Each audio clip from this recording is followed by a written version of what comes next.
Полли была самой привлекательной, самой красивой девушкой в городе. Все местные мальчишки бегали за ней. Девушки завидовали и ждали, когда она выберет себе парня. Тогда все вернулось бы к нормальной жизни. Но Полли была придирчива. Никто из местных парней ей не подходил.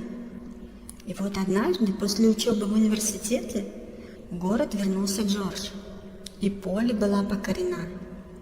Полли перестала флиртовать со всеми остальными ухажерами, когда Джордж начал за ней ухаживать. Прошло не так много времени, Джордж предложил ей руку и сердце, и Полли согласилась. Полли начала готовиться к свадьбе. Джорджа не особо интересовали все эти свадебные хлопоты. Он переложил это на плечи девушки, а сам стал проводить время за игрой в бильярде со своими приятелями.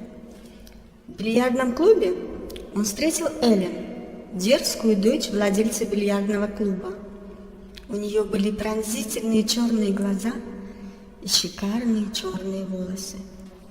И эта плохая девчонка совершенно очаровала Джорджа. Все больше и больше времени он проводил в бильярдном клубе, и все меньше и меньше времени с Полли, которая в конце концов стала замечать неладное, несмотря на предсвадебную суету. Ясное дело, когда все раскрылось, Полли пришла в ярость. Она немедленно предъявила Джорджу претензии, и тот не смог ничего отрицать.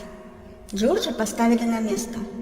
Посещения бильярдного клуба немедленно прекратились, и все свободное время он стал проводить с Полли.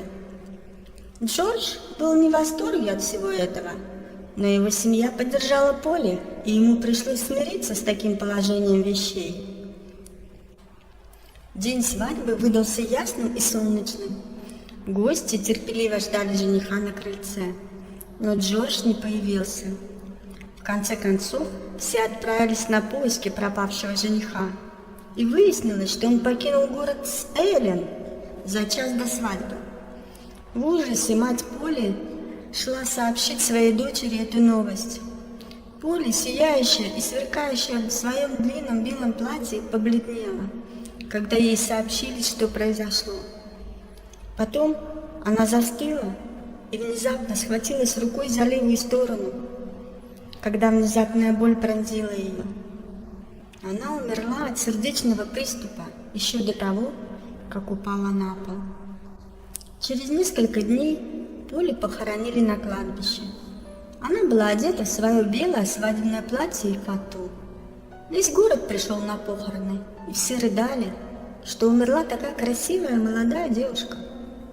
Джордж и Эллен, которые провели вместе счастливые выходные, вернулись в тот самый момент, когда толпа возвращалась с кладбища. Их появление вызвало переполох, и пара была вынуждена бежать из города. Прошло время. В конечном итоге скандал был забыт, пока не умер отец Джорджа. Ходили слухи, что его должны похоронить на местном кладбище всего через несколько могил от девушки, которая едва не стала ему дочерью. Все вдруг вспомнили историю о брошенной Полли, и всем стало интересно, осмелится ли Джордж приехать на похороны отца. Однако Джордж был достаточно умен. Он отсиделся в гостинице, и когда стемнело, пришел на кладбище, чтобы попрощаться с отцом. Когда Джордж склонился над могилой отца, он услышал женский голос, зовущий его по имени. Джордж, милый.